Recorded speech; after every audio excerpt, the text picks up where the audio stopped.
नमस्कार, मैं Arun Kumar Ojha, CM India TV और सीने आजकल न्यूज में आप सभी दर्शकों का स्वागत है।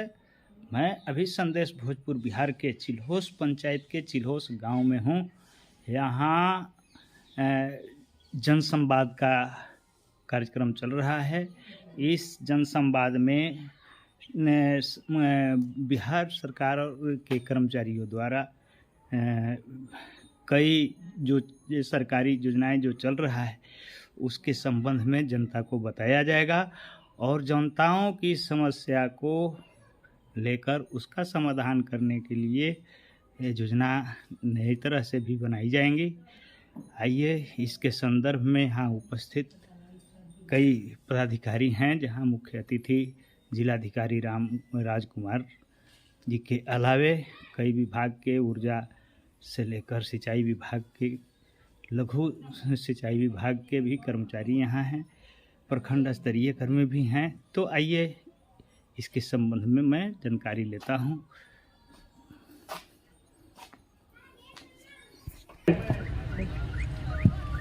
थोड़ा सा नाम टिंकू चौधरी को मैं आमंत्रित करता हूँ कि भोजपुर के उप विकास आयुक्त महोदय को पहले भीमपुरा गांव के भोला शरण सिंह एक फ्रीडम फाइटर के बेटा और उनके साथ बहुत सारे किसान, ये बहुत दुर्भाग्यपूर्ण घटना हम लोग के संदेश में हुई थी कि 2 दिन किसान आमरण अनशन पर बैठे हुए थे। ये दुर्भाग्यपूर्ण बात रही है डीएम साहब, लेकिन धन्यवाद इस बात का भी देते हैं कि ये सूचना जैसे ही आपके पास पहुंचा और एसडीएम साहब के पास पहुंचा, इन्होंने करेंट की गति से इस पूरे मामले को सुना, समझा और त्वरित जो उचित कार्रवाई हो सकता था उन्होंने आप लोगों ने काम किया और आपके बातों को सुन के समझ के हमारे किसान उस आमरण अनशन को पूरे। लेकिन समय बीत गया, हम तो ढूंढ रहे थे क्षेत्र में कि मेरे यहाँ डीएम साहब आ रहे हैं, वो सारे जो भीमपुरा से लेके और ये खंडोल खुलाई चिल्होस होते हुए कुशहान तक के किसान, अभी पीछे बैठे हुए कुछ किसान ये गुनगुना रहे हैं कि पता नहीं ये नहर में पानी आएगा कि नहीं, लेकिन मुझे पूरा विश्वास है कि जिला अधिकारी महोदय के समय में ये पानी यहाँ तक पहुँचाने का काम करेंगे और हमें विश्वास है ये आप पूर्णतः करके हम लोगों को देने का काम करेंगे जिलाधिकारी महोदय। दूसरी हमारी बात हेल्थ डिपार्टमेंट से है अधिकारी महोदय, हमारी जो वर्तमान सरकार है और जो जनता हम लोग बैठे हुए हैं, 3 मूलभूत आवश्यकताएं की यदि पूर्ति जिला प्रशासन कर दे तो बाकी यदि थोड़ा थोड़ा भी हो जाए तो हमारा संतोष चहकने लगेगा, धमकने लगेगा और आगे बढ़ने लगेगा। जिलाधिकारी महोदय, उसमें हेल्थ का भी बहुत बड़ा अहम रोल है। हम पिछले 3 बार से डिस्ट्रिक्ट हेल्थ ऑफिसर से मेरे संदेश में डॉक्टर की घोर कमी है, जांच के नाम पे कुछ होता नहीं है और दवाई के नाम पे कुछ होता नहीं है। ये जांच करने का विषय है डीएम साहब, यदि आप अभी तत्काल प्रभाव से भी चल के जांच करेंगे तो ना मूलभूत दवाई है ना वहाँ मूलभूत सुविधाएं हैं। जिलाधिकारी महोदय, कम से कम एक रोस्टर बना दिया जाए कि पूरे हफ्ते में कम से कम बेसिक फिजिशियन तो कम से कम 24x7 की उपलब्धता हो जाए। ये महिलाओं की प्रेशर पीड़ा हो जाती है तो इनको जाना पड़ता है भोजपुर, हमको बहुत दुख होता है साहब, इस पे भी आप काम करने का काम करें। और ये संदेश से हमारे प्रखंड के सबसे पीछे के कोना में कोरी बसा हुआ है और उस कोरी में भी एक स्वास्थ्य केंद्र, एक अस्पताल है, रेगुलर अस्पताल है, लेकिन वहाँ पे 24x7 में कोई डॉक्टर ही नहीं टाइम है। वहाँ 5-5 गार्ड हाई रेट करके अनाज के दिया जा रहा था। सेम दिया 20 रुपए किलो और सेम दिया 80 रुपए किलो। ये हमारे किसानों के साथ जिस तरीके से शोषण हो रहा है डीएम साहब, हमको शर्म लग रहा है के जिला परिषद प्रतिनिधि होने के नाते कुछ हम लोगों के लिए कर नहीं पा रहे हैं। ये बात हम पहुंचाए लेकिन अभी तक इस पर कुछ उचित कार्रवाई नहीं हुआ महोदय, तो इस पर भी आप कुछ काम करिए जिससे कि हमारे किसान को कुछ लाभ हो सके महोदय। हम ये बात तत्काल प्रभाव से लगभग 5-6 दिन पहले जब हम भ्रमण कर रहे थे उसी टाइम हम वहाँ जिला में बात किए थे, डिस्ट्रिक्ट एग्रीकल्चर ऑफिसर से बात हुई थी डीएम साहब, नहीं आए हैं, आवेदन भी दिया गया है, आवेदन देने वाले वही व्यक्ति है, इनको हम भेजे थे ऑफिस में गए हुए थे आवेदन लेके। और चौथा एक मांग है डीएम साहब कि हमारे संदेश में एक आप मीटिंग ऑर्गेनाइज करवा दीजिए जिसमें लघु सिंचाई विभाग, नहर विभाग और एग्रीकल्चर विभाग का एक ज्वाइंट मीटिंग ऑर्गेनाइज कराइए और उसमें चाहे कोई किसी दल का नेता हो या सोशल वर्कर हो और जनप्रतिनिधि हो, 100% उनकी उपस्थिति में ये तीनों विभाग का समय बैठक हो जो कभी होता ही नहीं है, जिससे कि नहर विभाग, हमारा जो नहर विभाग है बिल्कुल ही धसा है, उसको भी हमारे लोग अपने बात पहुंचाए। लघु सिंचाई विभाग, हमारे संदेश में जितने आहर नहर और पोखर हैं, यदि उसकी नव निर्माण और उड़ाई हो जाए तो हमको नहीं लगता है कि पानी की कोई असुविधा होगी।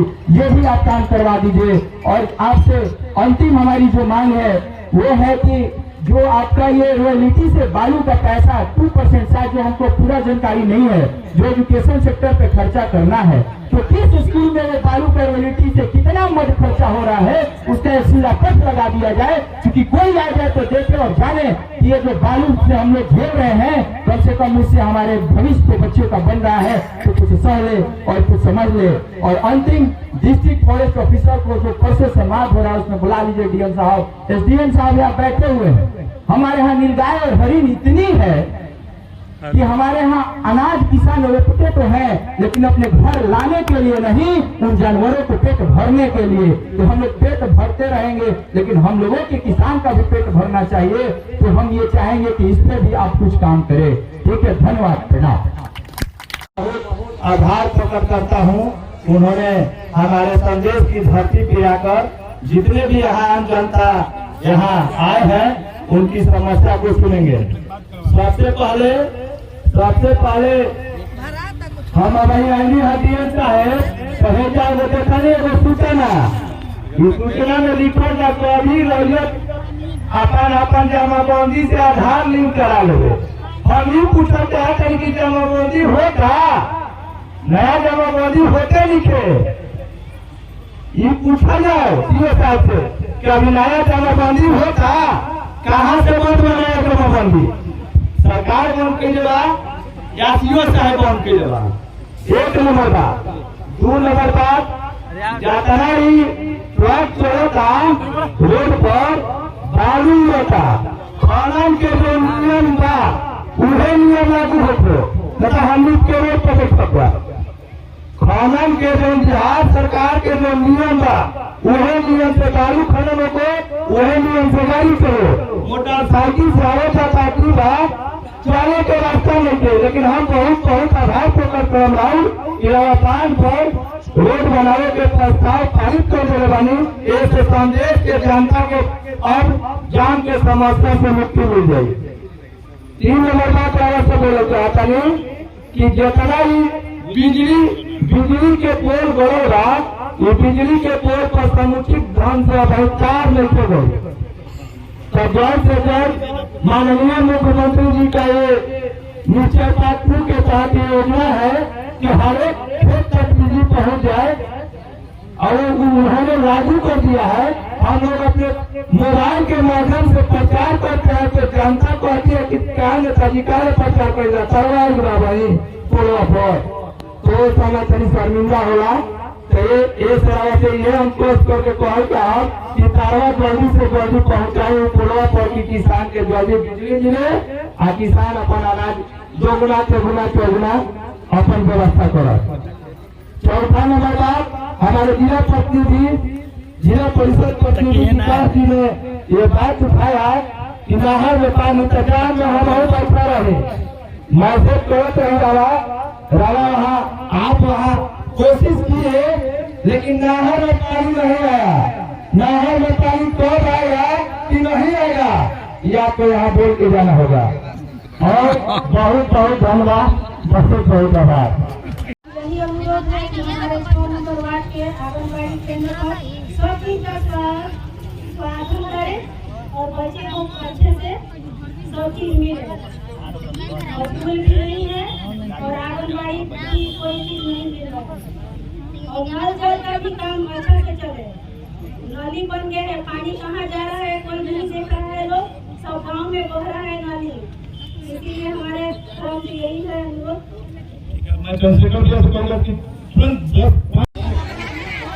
पंचायत में आप लोगों के बीच उपस्थित सभी सम्मानित जनप्रतिनिधिगण, जिला परिषद सदस्यगण, हमारे आसपास एवं अन्य पंचायतों के आए हुए मुखियागण, पंचायत समिति सदस्यगण, वार्ड सदस्यगण, पंच सदस्य, हमारे जो पंच है और जो सरपंचगण हैं, साथ ही साथ हमारे जिला स्तर के सभी पदाधिकारीगण, आज हम आप सबका हार्दिक करते हैं आप इतनी बड़ी संख्या में यहाँ पे आए हैं तो जन संवाद कार्यक्रम में।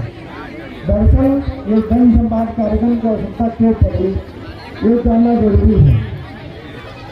कई बार होता है कि प्रशासन आरा से बैठ के लोग चलाता है और जनता के बीच में जब तक नहीं जाएगा तब तक एक्चुअल समस्या क्या है ग्राउंड लेवल पे वो पता नहीं चल पाता उनको, और वो वहीं में बैठा हुआ है, समझ लेता है कि हमारा सब कुछ सही चल रहा है। आज आपके बीच इसीलिए मैं आया हूँ, जिला के सारे पदाधिकारी इसीलिए आए हैं। इसका दो फायदा है, एक आपकी समस्याओं को सुनने का मौका मिलेगा। देखिए, सरकार के द्वारा सब लोगों के लिए कुछ न कुछ योजनाएं चलाई जाती हैं, हर वर्ग के लिए, हर जाति, हर वर्ग के लिए कुछ न कुछ योजनाएं हैं ताकि सबका कल्याण हो सके। यह भारत एक कल्याणकारी राज्य है, उसी के कारण से समाज के हर वर्ग के लिए कुछ न कुछ योजनाएं बनाई जाती है सरकार के द्वारा और चलाई जाती हैं। उन योजनाओं के बारे में जानकारी नहीं होती है तो गांव में जो बिचौलिए पैदा होते हैं वो उसका फायदा उठाते हैं। इसलिए हम आज आपके बीच आए हैं आपकी समस्याओं को सुनने के लिए। सबसे पहले हम जो यहाँ पे समस्याएं बताई गई है इसके बारे में बताना चाहते हैं ताकि लोगों को पता चल सके कि क्या वास्तविकता है। ये बात बिल्कुल सही है कि संदेश जल संकट वाला इलाका है, जो कोई दो राय नहीं है। यहाँ पे जल संकट होता है। आपके जिला परिषद विकास जी ने बताया कि यहाँ जल संकट होता है, लगभग सभी लोगों ने बात बताया कि यहाँ पे जल संकट है और जब तक नहर में पानी नहीं आएगा तब तक इस प्रदेश का विकास नहीं हो पाएगा। आप विश्वास रखिए, हमने न केवल संदेश के नहर में पानी लाने के लिए बल्कि गरुआ पंप नहर के लिए भी प्रयास किया है। माननीय मुख्यमंत्री जी जब आए थे उस समय भी मामला उठा था और उनके समाधान यात्रा में हमने जब लिख के भेजा तो पूछा गया कि जिला में 3 बड़ा समस्या बताई वो पहले पूरा किया है। हमने सबसे पहला गरुआ पंप नहर योजना और नहर में पानी की व्यवस्था की मांग की। आप सोचेंगे कि तुरंत कार्य हो जाएगा, वैसे संभव नहीं होता है। ये नहर में कई वर्ष से पानी बंद है, जंगल झाड़ गया है। कुछ नहरों की सफाई हम लोगों ने करवाई है अभी यहाँ जगदीशपुर, अगिया, तरारी, जितना ऊपरी भी साफ हो गया है। लेकिन ये जो इलाका है ये हमारे मनरेगा या छोटे छोटे स्कीम का नहीं होने वाला है। इसके लिए बड़ा स्कीम बनाया जा रहा है और उसको बनाने में समय लग रहा है। लेकिन आप विश्वास रखिए कि आपके जिलाधिकारी का पूरा ध्यान उस बात पे है कि हम संदेश में गरुआ पंप नहर योजना और जो नहर में पानी ला के रहेंगे इसके लिए हमको जितनी मेहनत करनी पड़ेगी मैं करूँगा। में डॉक्टर्स नहीं है, डॉक्टर्स और दवाई भी नहीं है। दवाई नहीं होना यह आश्चर्यजनक है। काफी वर्ष को यहाँ है नहीं, ऐसा नहीं है कि कोई दवा ना हो, लेकिन डॉक्टर नहीं होना मान सकते हैं और हम इसको दिखवाते हैं पर्सनली, क्योंकि डॉक्टर की कमी है, इसमें कोई शक नहीं, डॉक्टर कमी नहीं है। लेकिन डॉक्टर की उपलब्धता में हालत प्रेशर करना पड़े मैं करूँगा, ठीक है। उसके बाद पूरी स्वास्थ्य केंद्र में डॉक्टर नहीं बैठते हैं, वहाँ पे CHO बैठते हैं, कम्युनिटी हेल्थ ऑफिसर, उनकी पोस्टिंग हो जाएगी। मैं आपको वादा करता हूँ 10 दिन के अंदर ये कोरी स्वास्थ्य केंद्र में हम लोग पोस्टिंग कर देंगे। अब देखिए समस्या यहाँ पे है, बीज के बारे में इसकी जांच में करने का आदेश सभी दीदी साहब को दे दिए है, ये जांच होगा। नीलगाय के बारे में मैं बताना चाहूँगा कि नीलगाय उसको मारने का आदेश देने का अधिकार मुखिया जी के पास है। इसके लिए हमको कहने की आवश्यकता नहीं है, ठीक है। अब रहे हरिण को आप मार नहीं सकता, केस हो जाएगा। इसलिए हरिण के लिए एक अभयारण्य बनाने की बात चल रही है वन विभाग से। और जो यहाँ पे अरे ये नहीं संदेश में जहाँ हम गए थे, जहाँ पे निखिल का एक मंदिर है उसके चारों तालाब है, वहाँ पे हम लोग जमीन एक्वायर करके और वहाँ पे अभयारण्य बनाने की बात चल रही है। कई राउंड में बातें हो गई, फेस्केट पाइप वगैरह सब कुछ बन गया है, कंसल्टेंट भी बहाल हो गया है, तो हरिण की समस्या दूर हो जाएगी कुछ दिन में। आप लोगों ने एक अच्छी बात बताई, मुझे नई जानकारी थी। सीधी सिंह जी ने बताई कि पार्किंग ट्रक का रोड तक किनारे करता है, तो वो सीधी शर्मा जी के बाद से हम दिमाग में रखते हैं। और देखेंगे जो स्कूल में धंडिया जुगता इस स्कूल में गाँव में चालू किया 40 स्कूल में, लेकिन शिक्षा विभाग के अपर मुख्य सचिव द्वारा कहा गया कि हमको दूसरे से पैसा लेने की आवश्यकता नहीं है, तो उन्होंने बंद कर दिया। कोई बात नहीं, बंद कर दिया तो मैं आपसे वादा करता हूँ कि हर पंचायत में 3 डिसमिल जमीन तो कहीं मिल जाएगा हमको 4 डिसमिल। मैं इस पूरे इलाके में एक लाइब्रेरी आंदोलन चलाऊंगा। लाइब्रेरी आंदोलन का मतलब ये है, देखिए लाइब्रेरी क्या होता है, आप कोई बिल्डिंग बनाते हैं उससे थोड़ा सा फायदा होता है, आप एक लाइब्रेरी बनाते हैं उससे पूरा जनरेशन से जनरेशन को फायदा होता है। तो मैं आपसे वादा करता हूँ कि हर पंचायत में, ये 6 ब्लॉक है, हर पंचायत में मैं एक लाइब्रेरी बनाऊंगा बढ़िया। लेकिन मेरी एक शर्त है, वो शर्त ये है, उस गांव के मुखिया जनप्रतिनिधि रिटायर्ड भी लोग रहते गाँव में, पूरा एकदम राजनीति संभालते हैं भाई, और रिटायर होकर घर में बैठे हुए हैं, वो लोग एक कमेटी बना ले। हर पंचायत में मैं पत्र भेज रहा हूँ और कमेटी बना के भेजेंगे और जमीन को डिग्री उनको भेज देंगे, तो मैं राशि सेंक्शन करके बनवा दूंगा। क्योंकि चलाने वाला जब तक नहीं रहेगा तब तक लाइब्रेरी बनाने का कोई फायदा नहीं है। मैं आज घोषणा करता हूँ कि 6 ब्लॉक में, सिर्फ इसी में नहीं, बरहरा, कोलवर, संदेश, सहार, अगियाव, इस सब तरारी, सभी में, सारे पंचायतों में, हर पंचायत में 30 लाख रुपए का, 50 लाख रुपए का लगेगा हमको बनाने में। मैं लाइब्रेरी बनाऊंगा, इससे फायदा ये होगा, आने वाली पीढ़ियां हमारी आगे बढ़ेगी। अभी का समय क्या हो गया है कि बड़ा घर भी है, VIP घर इसको बोलते हैं, उसमें भी भीतर जाके जब आप देखिएगा तो एक कमरा मिला है, 2 कमरा मिला है लोग। इतना भाई हो गया, पहले दादा बना दिए 10 कमरा का कोठी और घर बना दिए तो रहता था लोग। अभी क्या हो गया कि बंटवारा होते हैं तो 2 कमरा मिला है या 1 कमरा मिला है। अगर कोई बाहरी वाला आदमी आ जाता तो बहुत तकलीफ हो जाता। हम जानते हैं, हम गाँव किसी मिट्टी के हम भी पैदाइश से हमको सब पता रहता है। तो होता क्या कि बच्चा को पढ़ने का जो जगह चाहिए घर में वो नहीं मिल रहा है, बच्चा पढ़े कहाँ, तो वो अपना उसका पढ़ाई से ध्यान भटक रहा है। कम से कम 6 घंटा बैठ के लाइब्रेरी में लाइट रहेगा, बिजली रहेगी, पंखा रहेगा, बैठ के पढ़ सकता है, इसमें लगन होगा, वो लड़का आगे निकलेगा। मैं सीधी शर्मा जी के मांग के लिए आप सबसे कहते हैं आप ताली बजा दीजिए एक बार, क्योंकि उन्होंने बहुत अच्छी मांग रखी है। मैं घोषणा करता हूँ जितना भी रुपया लगेगा इस खनन के पैसे को सदुपयोग होना चाहिए, इधर उधर नहीं जाना चाहिए, इसी यहाँ के लोगों को उसका फायदा मिलना चाहिए। तो मैं लाइब्रेरी बनाऊंगा, उससे बढ़िया कोई चीज में इन्वेस्टमेंट नहीं है।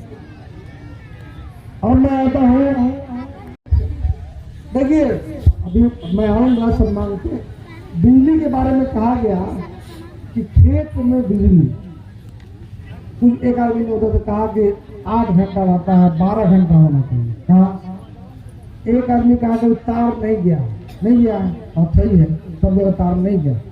तो होता क्या है, हमको यहाँ सब बड़ा बड़ा महसूस करता उधर आता है, हाँ यहाँ बड़ा बड़ा लगता है।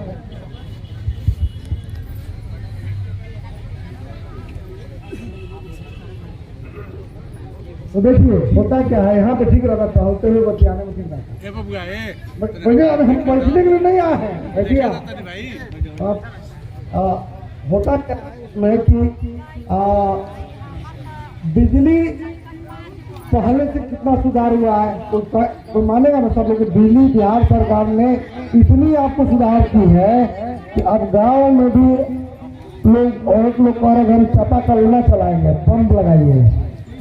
हम गलत नहीं कह रहे हैं, कह रहे हैं ना।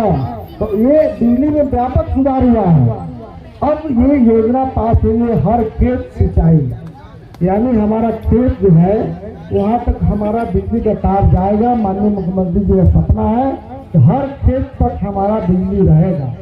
और अब ये तुरंत नहीं हो सकता, इसकी योजना बनाई है 25 तक की। अब समझिए बात को।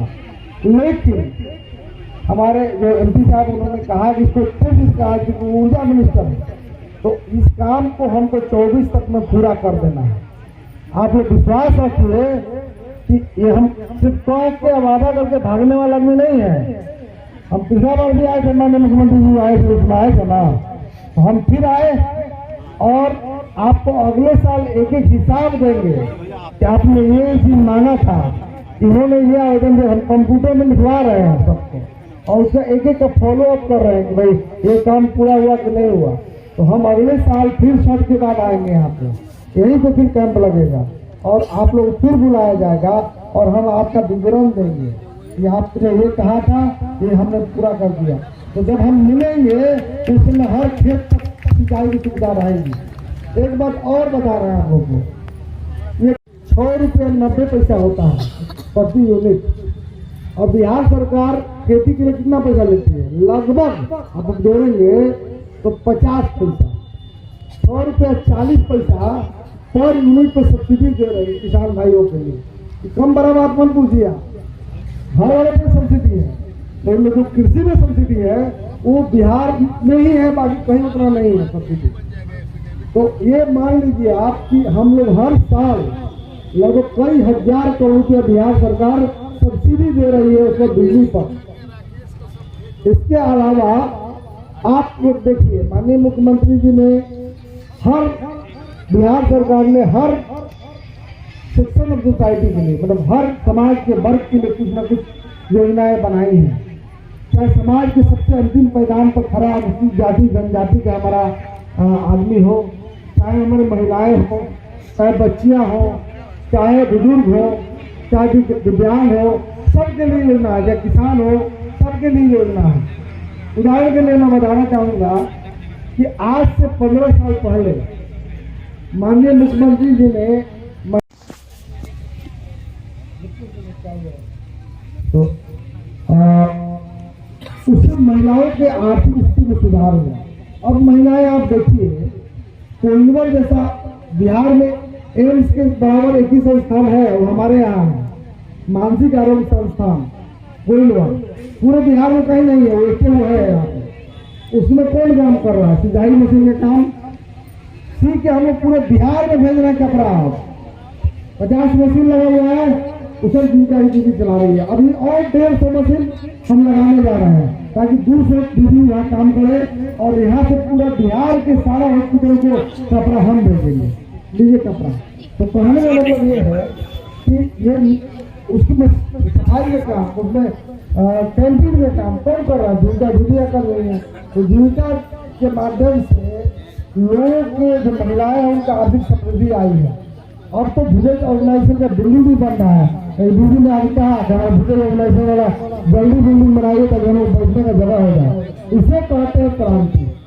माननीय मुख्यमंत्री जी ने बिहार पहला राज्य था जहाँ पंचायती राज व्यवस्था में इतना आरक्षण महिलाओं को किया 50%।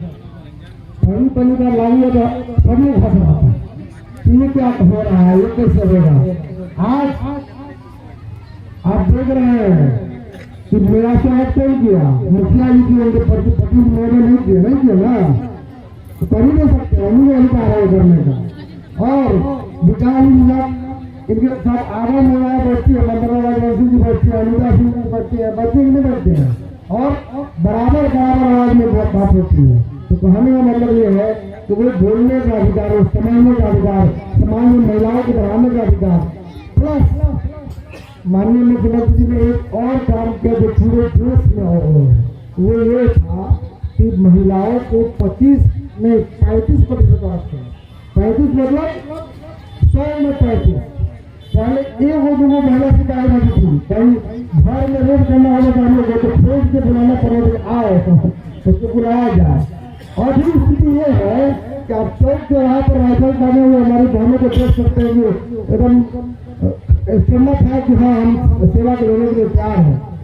उसके अलावा आप देखिए तो बच्चियों के लिए अगर घर में कोई एक बच्ची पैदा होती है, उत्थान योजना होता है, उसे 2000 रुपया उसको मिलता है। आप सबसे कर्तव्य का आशा करेंगे कभी भी घर में डिलीवरी नहीं होने दीजिए, तो सूचना डिलीवरी कराइए, उससे बच्चा वहाँ पर बहुत सुरक्षित रहता है।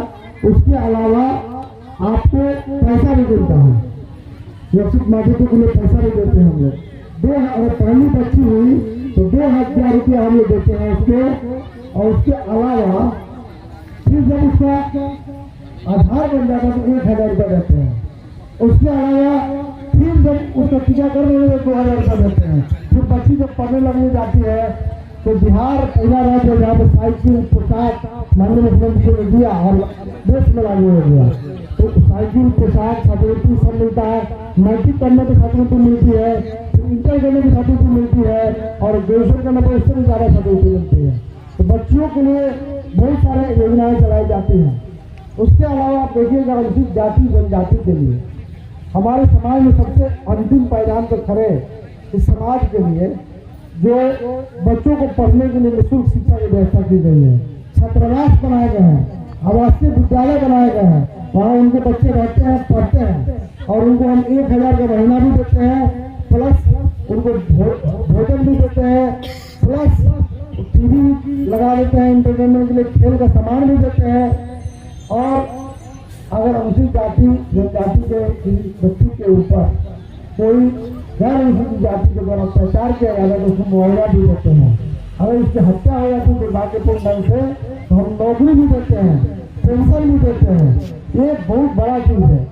और आप देखिए कि जो वृद्ध लोग हैं, विकलांग लोग हैं, हमारे जो विधवा बहनें हैं, उनके लिए बिहार एक ऐसा राज्य है जहाँ पे यूनिवर्सल पेंशन लागू है। कोई भी 60 साल का आदमी जब हो जाता है तो बिहार में पेंशन ले सकता है, बशर्ते कि उसको अन्य कोई पेंशन सरकार से न मिलता हो। 400 रुपया हर महीने उसके अकाउंट में आता है। अभी 400 है, तो भविष्य में इसको बढ़ा के सरकार बढ़ाने का विचार कर रही है। तो अभी हर महीने आपके जो भी पेंशनार्थी है उनके अकाउंट में 400 रुपया आ जाता है।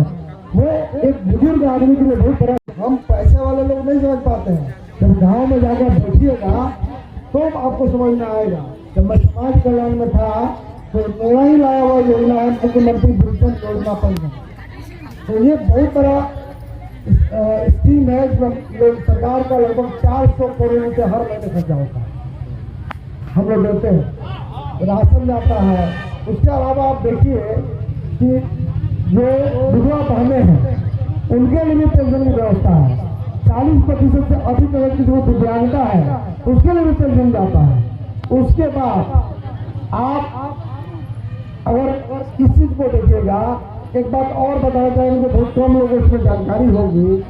गांव समाज में कभी कभी ऐसा सिचुएशन आता है कि माँ बाप दोनों गुजर जाते हैं।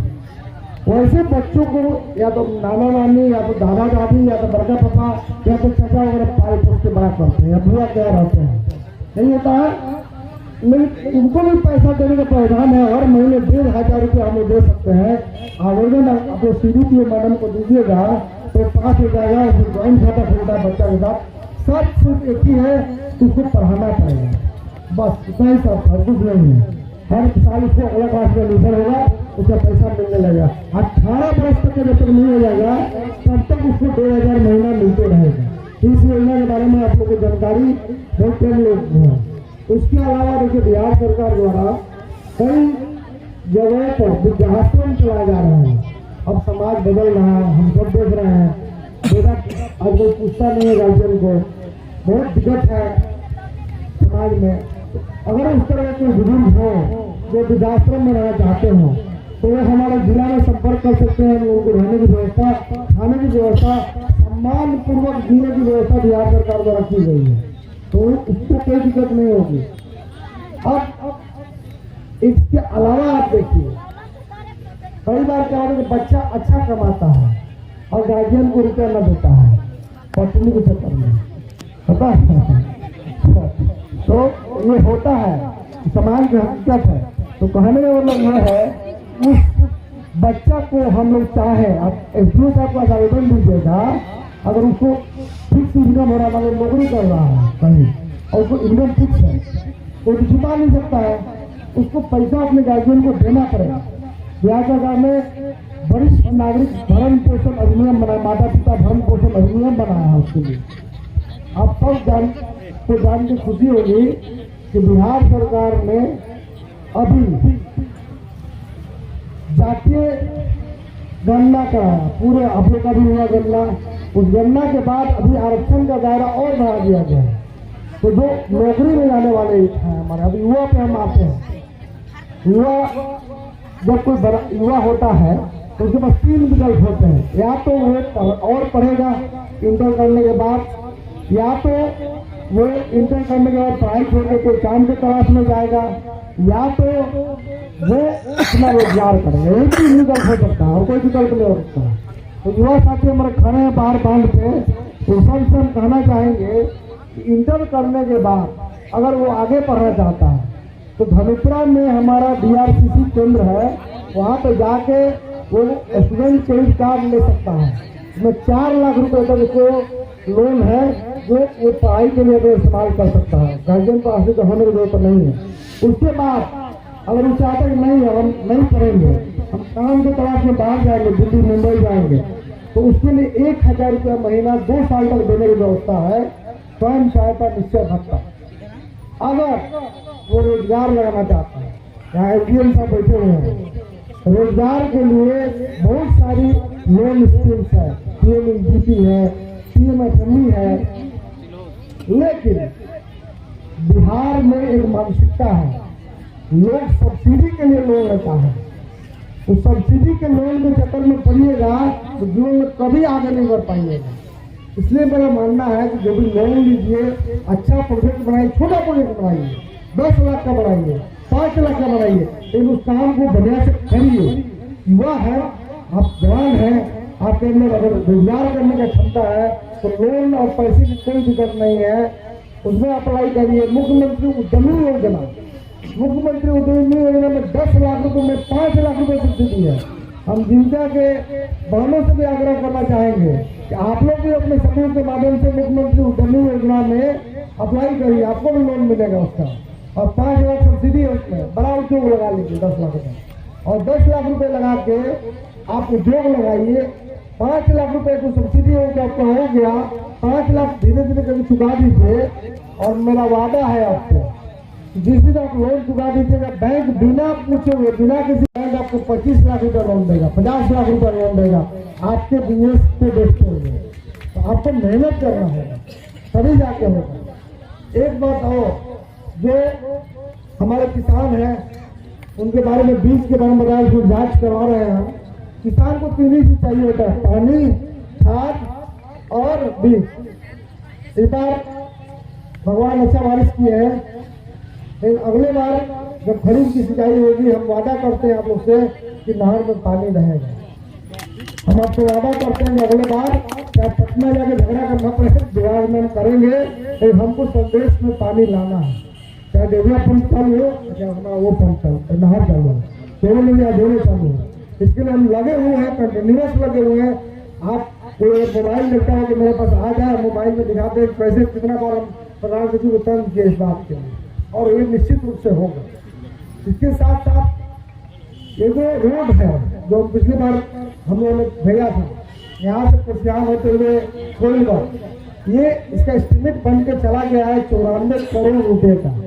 और आपको हम प्रयास में है कि इसकी स्वीकृति मिल जाए, टेंडर हो जाए, ताकि आचार संहिता के पहले एक उनका रखा जाए ताकि हमारा चुनाव में बाधित न हो। ये हमारा अभी का लक्ष्य है, हम उस पर लगे हुए हैं।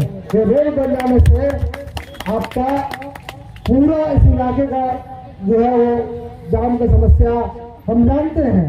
शंभूनाथ जी हमको रोजे फोन करते हैं, ये कोई नहीं बीच जाता फोन न करें हमको, हम उठाते नहीं है, पूछिए तो कहीं भी ना उठाते हैं। इस जिला में सब लोग का फोन हम उठाते हैं। और देखिए होता क्या है, वो